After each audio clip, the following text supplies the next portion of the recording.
প্রথমে চাপাতির মুখে জিম্মি করে মারধর, পরে মোবাইল ও টাকা ছিনতাই। দিনে দুপুরে মোহাম্মদপুরে ঘটছে এসব ঘটনা।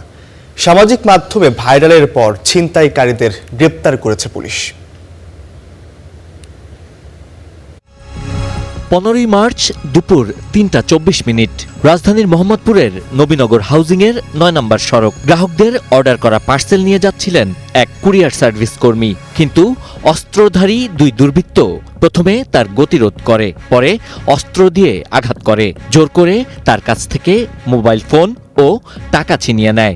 সাধারণ মানুষের সামনে দিনে দুপুরে এমন ঘটনা ঘটলেও ভয়ে কোনো প্রতিবাদ করেননি কেউই। 5+ স্টার রেটিং প্রাপ্ত দেশের সর্বোচ্চ বিদ্যুৎ সাশ্রয়ী ওয়ালটন এসি স্মার্ট কমফোর্ট এখন নেক্সট লেভেলে। এই ঘটনার পরপরই অভিযান চালিয়েছে মোহাম্মদপুর থানা পুলিশ। এ সময় দুই ছিনতাইকারী ইমন ও শিপনকে গ্রেপ্তারের পাশাপাশি ছিনতাই হওয়া মোবাইল ফোন উদ্ধার করা হয়েছে। পুলিশ বলছে এরা পেশাদার ছিনতাইকারী। এই দুইজন ঘটনার সঙ্গে সরাসরি যুক্ত সেই দুই আসামিকেও ধরা হয়েছে।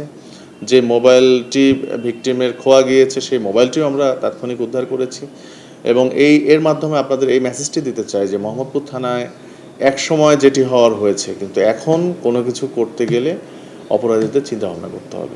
1 মাস আগে জেল থেকে বের হন ইমন ও শিপন, আবারও শুরু করেছে ছিনতাই। Sabbir Ahmed, star news, Dhaka.